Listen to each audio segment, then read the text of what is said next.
నమ్మదగిన వాడవు సహాయుడవు యేసయ్యా, ఆపత్కాలములో ఆశ్రయమైనది నీవేనయ్యా.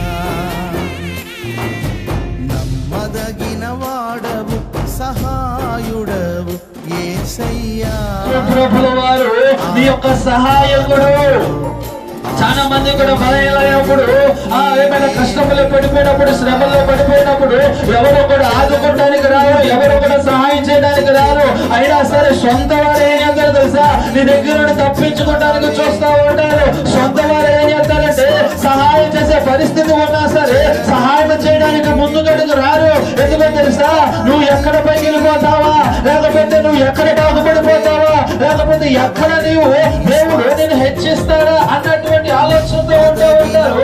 అంతేకాదు చాలా మంది కూడా సహాయం చేసేంత స్తోమత ఉన్నా సరే సహాయం చేయడానికి ముందుకు రారు. ఈ యొక్క రాత్రి కాల సమయంలో ఆత్మదేవుడు మనతో మాట్లాడుతున్నటువంటి మాట ఏంటి అయ్యారంటే, మన సహాయకుడు యేసయ్య మాత్రమే. గట్టిగా స్తోత్రం చెప్తాం.